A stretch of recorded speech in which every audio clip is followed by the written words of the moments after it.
President Trump loves who he is. And he says he loves Europe, but he will not listen to this kind of Europe. The meeting was good with President Zelensky. We'll see how it turns out. A lot of people being killed. This is Today As It Happened. Good Thursday evening to you. I'm Del Walters here with your chronological look at the biggest events and stories of the day. From President Donald Trump's meeting with Ukrainian President Volodymyr Zelensky to Special Counsel Jack Smith testifying before Congress about the investigations into President Trump. But first, let's take a look at some of our other top stories of the day. Breaking news now, at least 2 people have been arrested days after protesters stormed into a Minnesota church service. Attorney General Pam Bondi now says a prominent civil rights attorney and at least 1 other person that disrupted services have been arrested. This comes days after protesters entered the city's church in St. Paul during Sunday's service to confront the pastor who works for ICE. The Minnesota-Wisconsin Baptist Convention called what happened an unacceptable trauma. The demonstration is one of a number of protests that have cropped up after an ICE agent shot and killed U.S. citizen Renee Good in Minneapolis. Meanwhile, ICE agents are now targeting Somali migrants in Maine, sparking fear in the state's largest cities. It's part of President Trump's latest immigration crackdown, and the recent surge of agents has residents afraid to leave their homes, even for basic needs. Local leaders call ICE's approach of knocking down doors and breaking windows traumatic and unnecessary. People are afraid, they are scared. People's anxiety have gone up because they don't know what to expect. My biggest fear is that innocent people will suffer, and I think it's part of a broader problem of our democracy eroding in our country. The reaction from the community has been swift. Many businesses have posted signs saying ICE agents are not welcome. And the Portland, Maine School District is developing an online learning plan for its students, many of whom are of African descent. And the death of an immigrant earlier this month in ICE custody was the result of a homicide. That's the finding in an autopsy report just released. The death is one of 3 in recent weeks at a privately run detention center in Texas. Before these deaths, the Scripps News investigative team had uncovered troubling reports of problems at this lockup. Scripps News investigative correspondent Patrick Terpstra is live in our D.C. newsroom. And Patrick, all right, let's start with this latest news. A detainee death ruled a homicide. Yeah, really a stunning development here involving Camp East, Montana. That is the detention center in El Paso on the Fort Bliss Army Post. Now, this was a man named Geraldo Lunas Campos. He was 55 years old and came to the United States 30 years ago from Cuba. He racked up a number of felonies in the time that he was in the States, and he was arrested by ICE over the summer and placed into detention at Camp East, Montana in September. Now, fast forward to January 3rd, he is dead. And according to ICE, he became agitated in line for medication and started experiencing medical distress. That is what ICE told us on January 9th, several days after this death occurred. But then ICE started getting phone calls from detainees inside Camp East, Montana saying that was far from the whole story. They said that they had seen a scuffle take place, and in the words of 2 of these detainees that talked to me, they said that they saw this man actually get killed. Well, we just got a report out, the autopsy from the county of El Paso, and that autopsy saying that the manner of death here was homicide, saying that it showed that this man had injuries consistent with being asphyxiated. It didn't say who did the asphyxiation, but it noted that there had been a scuffle that took place with guards at Camp East, Montana. Important also to note here that homicide does not mean murder, that this simply means that this death was caused by a person. But ICE and the Department of Homeland Security now changing its story a little bit. We asked them today about that initial statement that this was medical distress. Now they're saying that Campos Lunas was trying to take his own life and that guards actually stepped in and intervened, and in the course of doing so that he had died. But I want to point out that that is not in the homicide report. There is no mention of suicide. So what happened here is still very much under investigation, according to the Department of Homeland Security. But the fact remains that 3 deaths have now occurred at Camp East Montana, which is the biggest ICE detention center in the country. Our own Haley Bull, White House correspondent, had occasion to actually talk to Todd Lyons, who is the acting director of ICE, to ask about that. How is it now that there have been 3 deaths at this one camp? One of them, now we know, is homicide. Anytime detainee deaths, it's unfortunate. We go ahead and review it. Obviously, we put together multiple working groups to make sure we look at, Camp East and the whole Fort Bliss thing, because we want to make sure that we don't have incidents like this again. We have to learn from each one, but we want to make sure we're providing the highest level of care we can.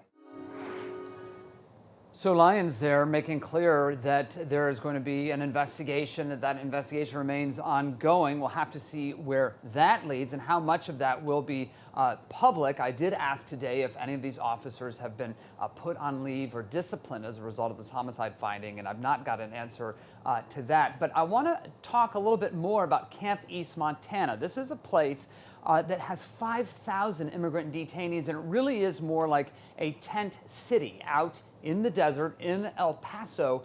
We were out there this summer and we talked to folks that are very concerned about this particular camp because it is run by an obscure company called Acquisition Logistics LLC. This is a private company, so this is not a camp that's actually run by the government.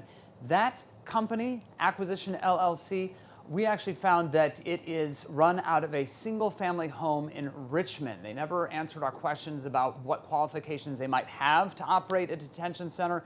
We also know that there are a huge number of subcontractors working out there, including subcontractors providing security. But the list has never been public, not to us, not to members of Congress. So a lot of questions about who exactly is running this detention center and what sort of standards they have to adhere to. Holly. Ooh, a lot of questions. All right, and Patrick, you had been on the ground in El Paso talking to detainees about their concerns about this camp.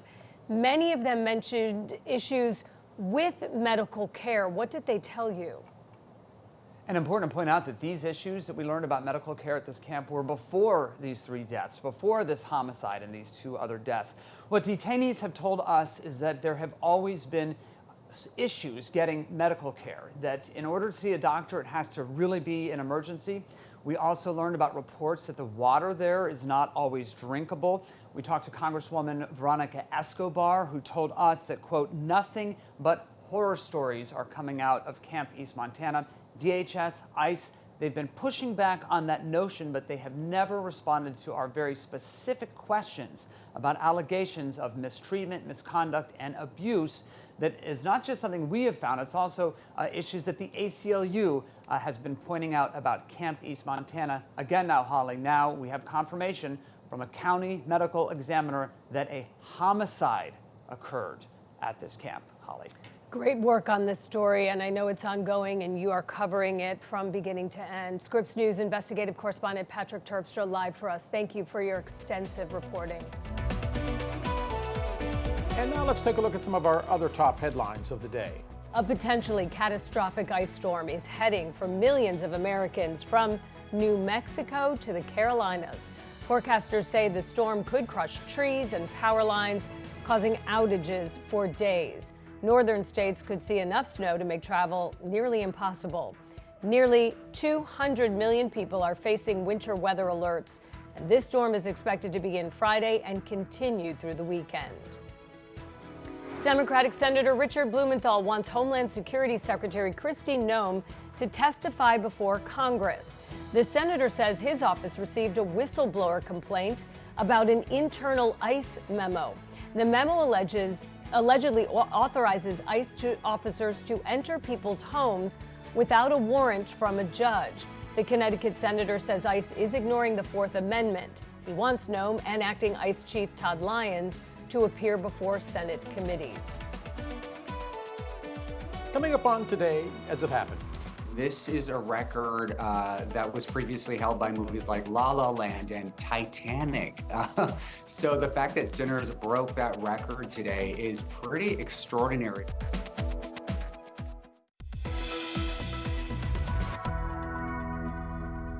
Welcome back to Today As It Happened. Let's check in on our daily briefing of today's top stories. You keep dancing with the devil.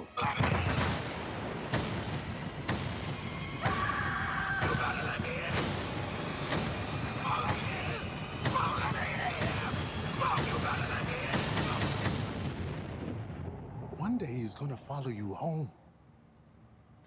Ryan Coogler's Sinners making history. That film has snagged 16 Oscar nominations, which is the most of all time.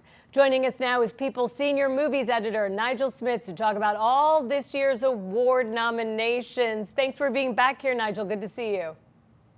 Good to see you too. So are you surprised by Sinners' record-breaking number of nominations? I mean, the film has a great mix of commercial and artistic appeal, but 16?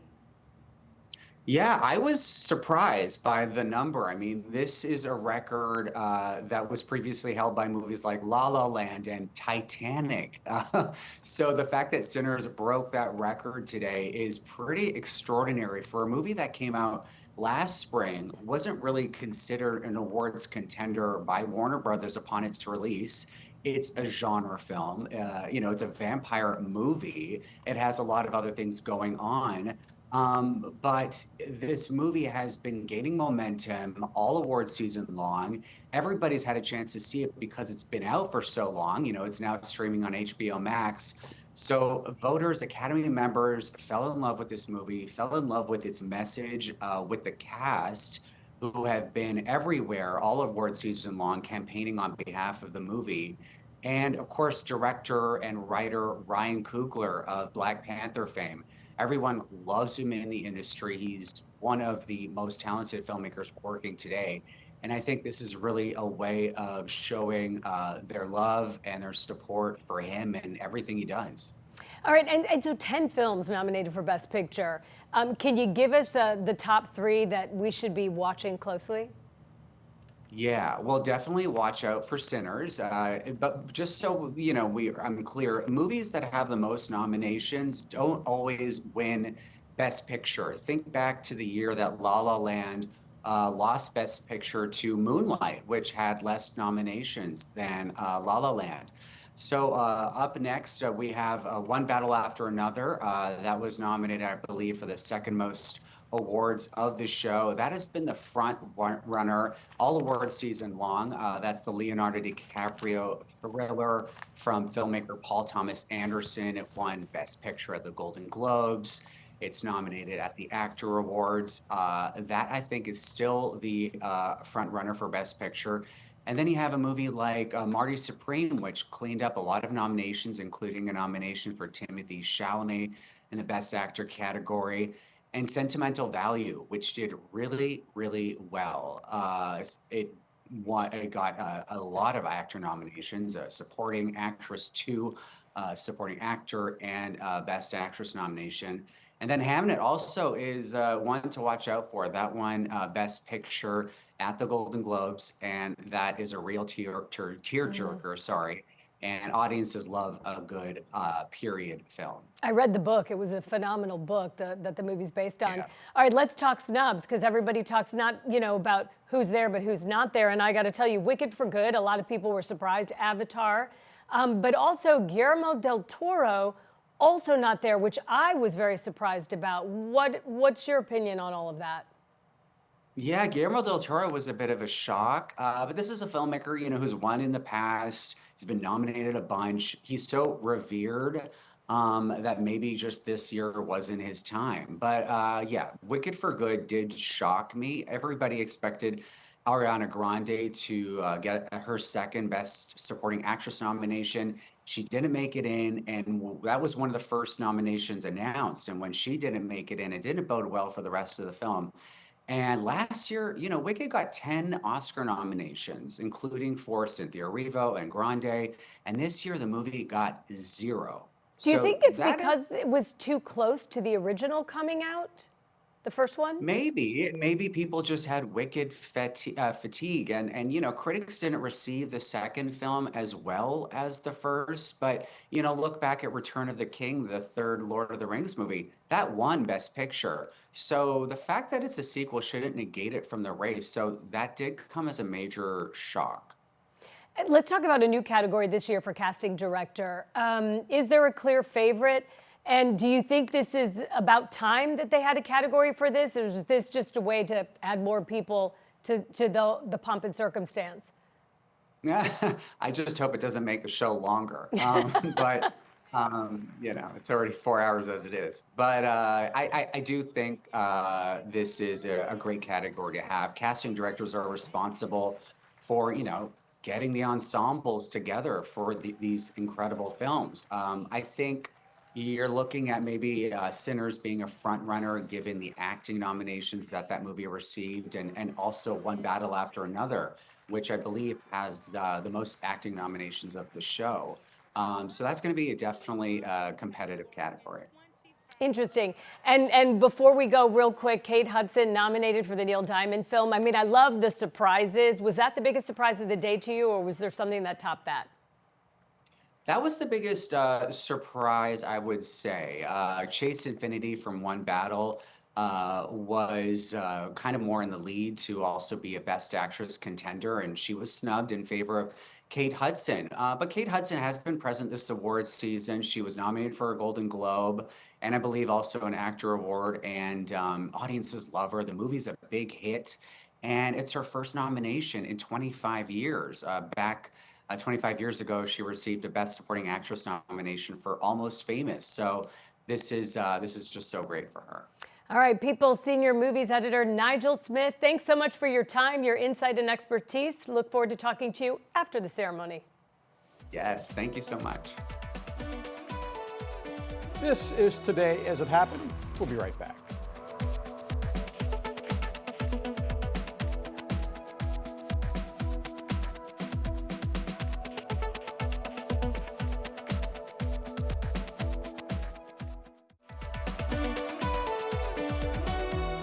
Thanks for staying with us on Today as It Happened. I'm Del Walters with your daily look at the day's biggest stories. We're learning new information about the future of TikTok. The U.S. and China signing off on a deal to keep the social media app operating in this country. It comes 1 year after the app was banned and went dark for millions of users. Scripps News business and tech correspondent Mara Barrett is live for us in Denver. Mara, break down exactly how we got here.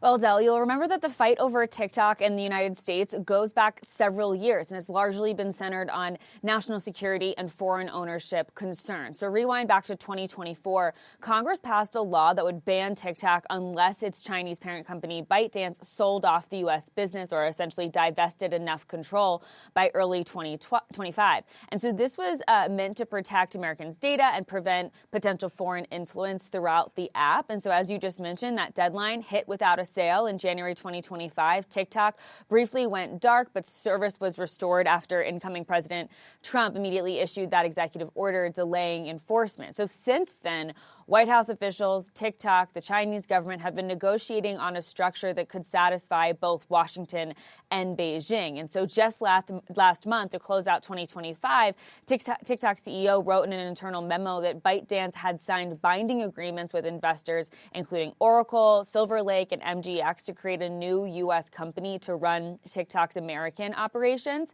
And so today marks a major milestone. According to a White House official, both the U.S. and China has now signed off on that deal, which clears the way for them to sign that official paperwork, have the sale officially closed, because today, January 2022, was the deadline set by the U.S. government. Now, under this agreement, ByteDance will continue to retain just under 20% of the U.S. business. That's the legal maximum.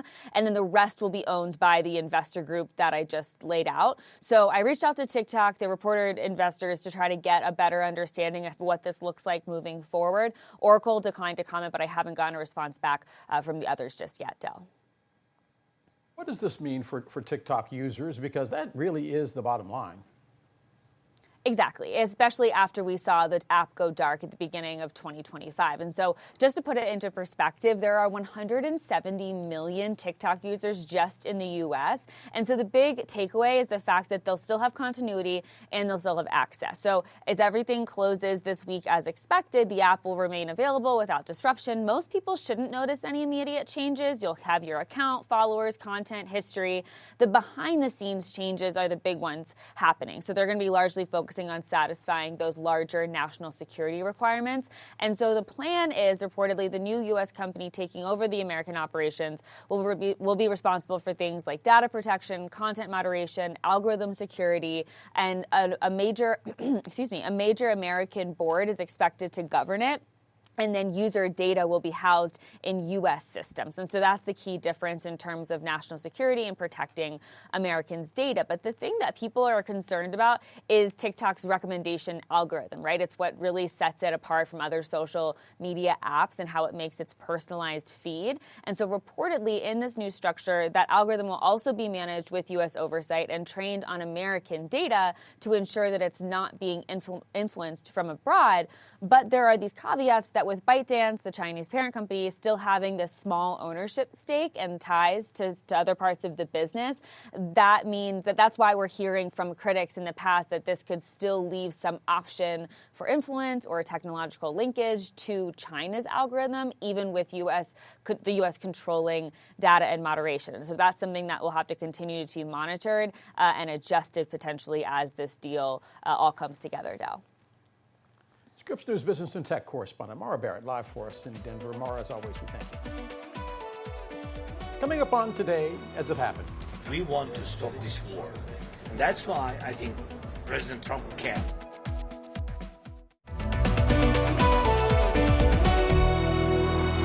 Welcome back to Today as It Happened. Scripps News end of the day snapshots of our biggest stories. Let's pick up where we left off.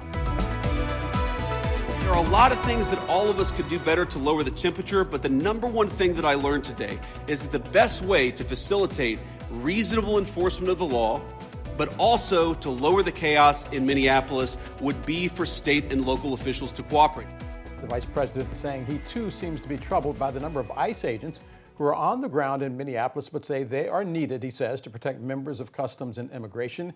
And then during the Q&A, the vice president seemed to clarify his earlier remarks about those agents having absolute immunity. He now says if they are suspected of wrongdoing, they will be investigated, which is in line with what many legal experts said at the time of the vice president's first quote on the subject. Scripps News national correspondent Katia Tubman has been tracking all of the developments in Minneapolis. She's live in New York. And Katia, you were listening along with us.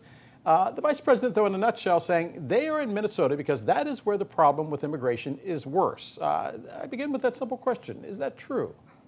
Well, not necessarily, and then that's largely because when we look at the numbers of immigrants in Minnesota, in Minneapolis, altogether, it doesn't even amount to several other states where we've seen operations like these carry out. So I wouldn't say this state is, Minneapolis or Minnesota are the worst when it comes to carrying out these kinds of operations. I mean, we did hear from the vice president saying that the reasons why there are more agents there are because they're either there to defend or protect ICE agents who are carrying out the operations. And also they're saying that they're going after a population that has, specifically the Somali population, that has been accused of carrying out the most fraud in the state, when also that hasn't been proven to be true at all. And so we're looking at these operations continue with much pushback from the state, from local officials saying that agents are here and the Trump administration are sending these agents there, not because it's the worst, but because there is a political agenda. And that's even some of the questions that Vice President Vance took earlier today. Yeah. Interesting, too, is that the vice president seemed to indicate that everything would be okay if the state and local officials would cooperate with the federal government. But 6 local officials are now under subpoena from the Justice Department, and the president has called the governor of the state a whack job in the past. Kind of a rough start, if you would.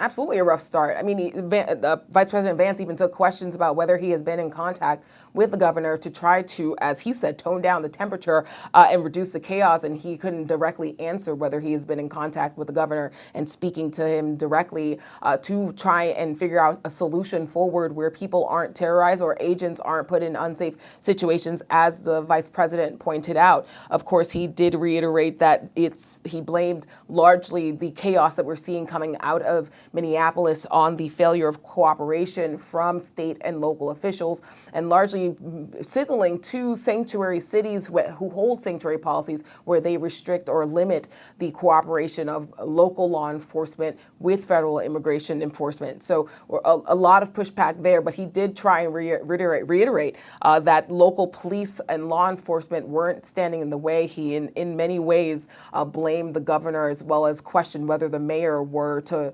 blame for how they react or how they don't react to what's happening to federal agents on the ground there. Del? Katie, also yesterday we found out in that Associated Press report about a memo that seems to state that ICE agents could forcibly go into someone's home even without a judge's warrant. What can you tell us about that? And are we playing semantics here with our language as to what type of warrants they are following?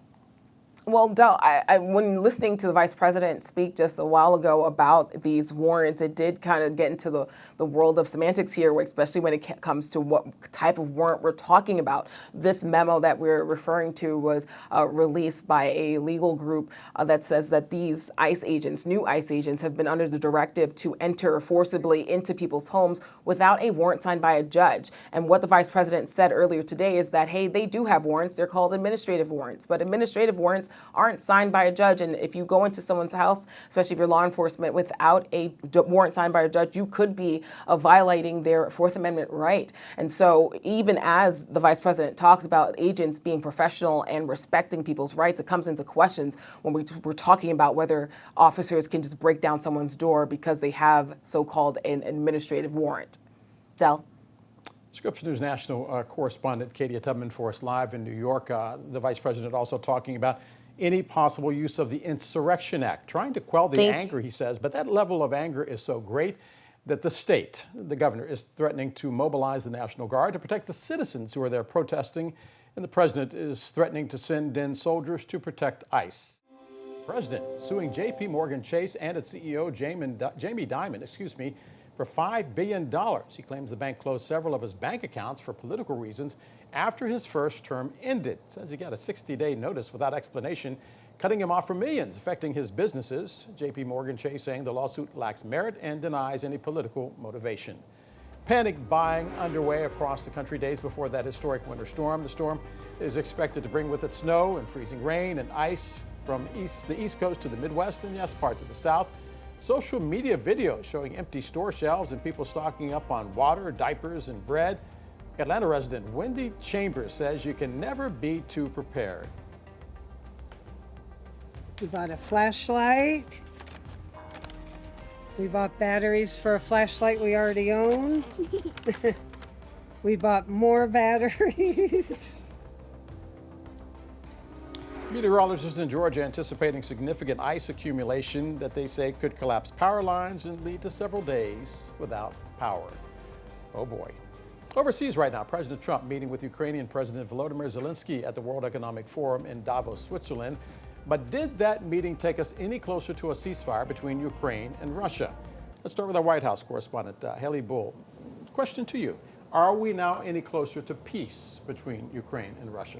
Well, Joe, that certainly is the key question, and there are some key conversations set to happen upcoming that will be important signals about this. Leaders appear to be stressing progress after a series of talks, but there is at least one major item that still remains unresolved. And we are learning over the weekend, rather tomorrow and Saturday, officials from the U.S., Ukraine, and Russia will hold trilateral talks in Abu Dhabi. And this is significant. It is the first known trilateral talks to be taking place between these nations. Special Envoy Steve Witkoff described this as happening at the working group level, military to military. And this comes after we saw President Trump and Ukrainian President Volodymyr Zelensky meet earlier today for about an hour on the sidelines of the World Economic Forum.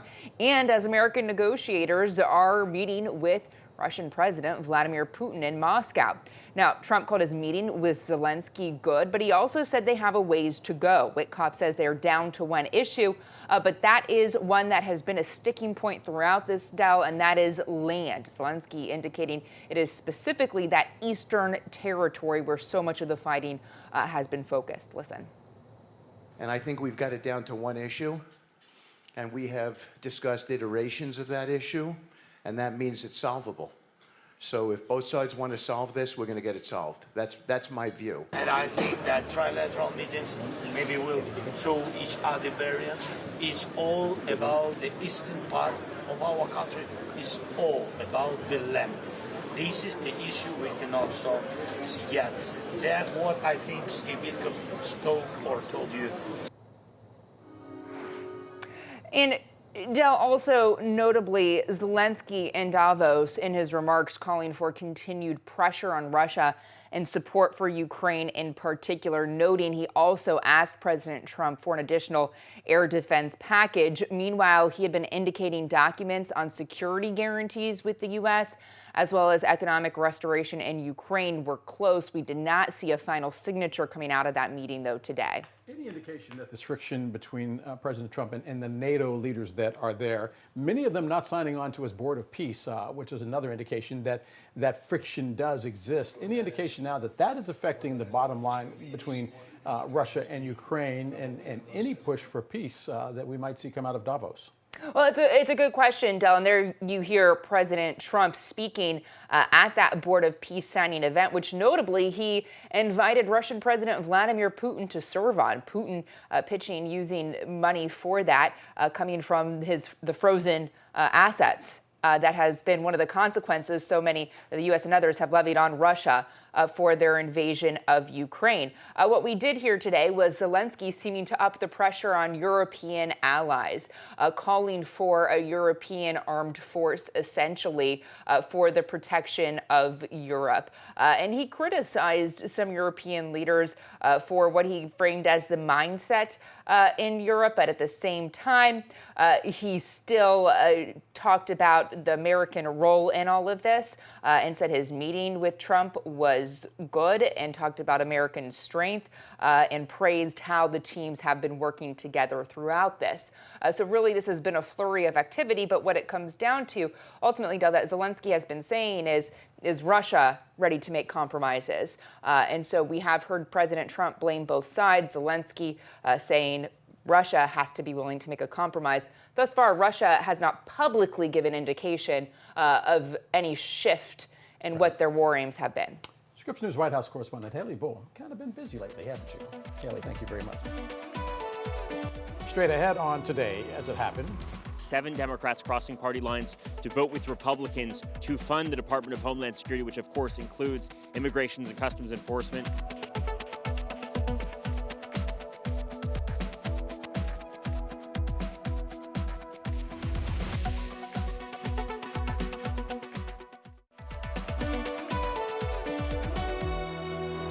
Welcome back to Today As It Happened. I'm Del Walters. Let's jump into our top stories of the day.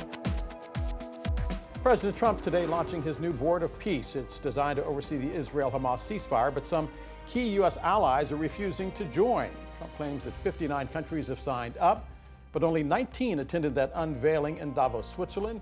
Britain, France, Norway, and Sweden staying away, concerned the board could undermine the United Nations. Trump says the board could eventually replace some UN functions and expand to other global conflicts. Another measles outbreak causing concerns nationwide. South Carolina dealing with a surge of cases that have now spread to both Clemson and Anderson universities. Health officials saying more than 500 people and students are being quarantined after being exposed. Nearby residents on alert. If you're going in a public place like church or a store and your kids are sick, be mindful of the people around you. I mean, you know, it should be common courtesy that you don't impose that on other people. Measles is one of the world's most contagious diseases. Complications include pneumonia and brain swelling. The rise in cases coming after HHS Secretary Robert F. Kennedy Jr. downplayed the severity of the disease, also downplaying the importance of vaccination. Maine Governor Janet Mills challenging ICE to provide arrest warrants, and she says she wants real-time numbers about detainees. The Democratic governor saying these details are coming into them few and far between, saying ICE is creating widespread fear in the immigrant communities. This demand comes as Homeland Security announcing what they called Operation Catch of the Day, saying agents are targeting hundreds of people with criminal convictions in her state. Maine's Attorney General declined to issue more undercover license plates of the influx of immigration officers. We're following breaking news coming out of Capitol Hill. It involves funding for ICE, Customs and Border Patrol. Keep in mind that that funding is highly controversial based on the events that continue to unfold in Minnesota. Scripps News congressional correspondent Nathaniel Reed is on Capitol Hill for us. Homeland Security funding, what's in it, what's not, Nate? Well, that bill passed, worth noting, Del, so this now goes to the Senate for final approval. In the end, 7 Democrats crossing party lines to vote with Republicans to fund the Department of Homeland Security, which of course includes Immigrations and Customs Enforcement, but it also includes the Department of TSA, Transportation Security Administration, a number of other funding buckets, including FEMA, the Federal Emergency Management Agency. So a lot of important funding in there, which would have caused a real disruption to the government's ability to function had there been a partial government shutdown. But it appears like we're now a step closer to avoiding that. The reason why so many Democrats voted against this government funding bill, they did not believe that this package, which was negotiated in part by Democrats with Republicans, put enough guardrails on Immigrations and Customs Enforcement, on ICE. Democrats wanted everything from a ban on face masks, increased restrictions on the deadly use of force, requirement for mandatory de-escalation training, mandatory body cameras for all ICE agents. Ultimately, they got a very small piece of that. They got money for body cameras for ICE agents, and a bit more oversight over the agency, but not everything that Democrats had been seeking for that agency. And for that reason, there was a whole lot of Democrats, moderates and conservatives, and liberals alike, who made very clear that they were not going to vote in favor of that funding bill. The reality is, now that they have passed this package, it makes it look less likely that there's going to be a partial government shutdown, but at the same time gives funding to the Department of Homeland Security, again, setting up a battle with the Trump administration for oversight of the Department of Homeland Security. There are a lot of Democrats who made very clear in recent weeks, after what we saw in Minneapolis and other cities across the U.S., that they're just not happy with the way that Kristi Noem is running the Department of Homeland Security, specifically ICE and Immigrations and Customs Enforcement. The death at the hands of an ICE agent of Renee Good, certainly one of the issues that Democrats had been talking about in recent days. Ultimately, though, a bipartisan group of lawmakers, over the objections of House Democratic leadership, voting to fund ICE and the Department of Homeland Security.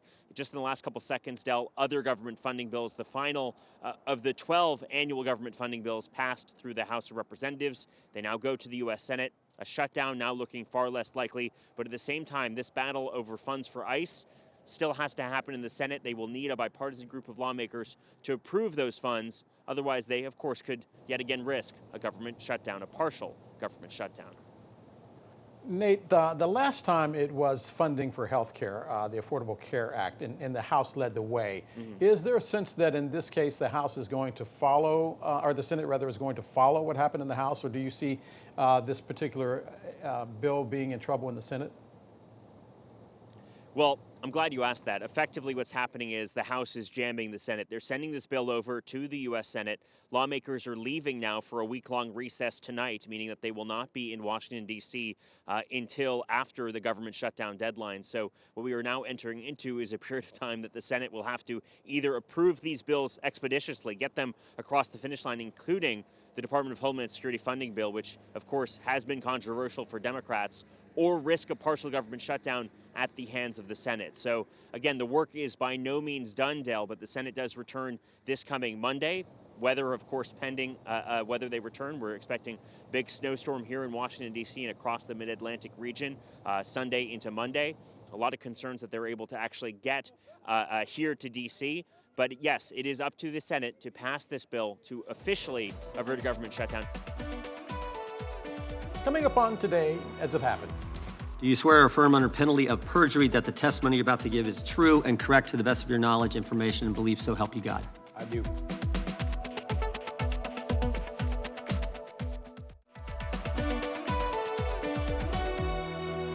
You're watching Today as It Happened, Scripps News rundown of the biggest events and stories of the day.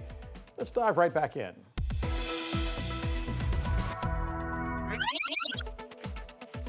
Happening right now, Jack Smith is testifying publicly before Congress for the first time. He's the former special counsel who oversaw 2 investigations into President Trump that resulted in more than 40 charges. Scripps News Washington correspondent Stephanie Liebergen joins us live from our D.C. newsroom. And Steph, you've been listening in. What has stood out to you so far? Hey, Holly, good morning. Well, Democrats and Republicans have very different perspectives and opinions on Jack Smith's 2 investigations into President Trump. One based out of here in D.C., Trump's alleged efforts to overturn the 2020 election, and then the Mar-a-Lago classified documents case. Republicans view these cases and they say that Jack Smith violated all the protocols and that his investigation was motivated purely by politics, while the Democrats are defending his investigation, saying he followed his facts and his subpoenas were lawfully issued. And Smith, for his own sake, in his opening statement, he defended his decisions to indict President Trump. Our investigation developed proof beyond a reasonable doubt that President Trump engaged in criminal activity. If asked whether to prosecute a former president based on the same facts today, I would do so regardless of whether that president was a Democrat or a Republican. No one should be above the law in this country, and the law required that he be held to account, so that is what I did. There's been a bit of an early focus on phone records, also called toll records, that were subpoenaed as part of Smith's investigation, those records of sitting lawmakers. That's something Republicans really focused on early in this investigation. Democrats in their counter, if you will, said that those records didn't include any content of what was talked about or what was sent. It was purely what time phone calls were made and, who called who and the duration of those calls. So this is just the beginning, the hearing already in recess, so House members can go to the House floor and vote on some other issues that are actively taking place. But this is going to be likely an hours-long, potentially full-day event, Holly. We're going to hear probably a lot of information that we already know, as this is Smith's first public testimony, but he did already sit before this same committee, these same committee members and same committee staffers on the House Judiciary Committee back in mid-December when he sat for an all-day deposition. So we're not necessarily going to learn much new information today. It's also worth noting that Jack Smith is a bit limited on what he can say about the classified documents investigation specifically. His report when he closed his special counsel investigation has not been released yet. That has been blocked by a court order from federal judge Eileen Cannon down in Florida, who dismissed the classified documents indictment against President Trump and who said that Jack Smith was not legally appointed as a special counsel. So Smith can't talk about a lot of details in that case. He can only talk about the information that is already public, because anything that would be new in what's called Volume 2 of his report, closing his time as special counsel, that cannot be discussed publicly, couldn't be discussed in that private deposition either, Holly. All right, Scripps News Washington correspondent Stephanie Liebergen live for us. We know you're following this all day, a long day. Hope you brought snacks. Yeah. Thank you for spending some of your time this evening on Today As It Happened. I'm Del Walters. Have an excellent Thursday night.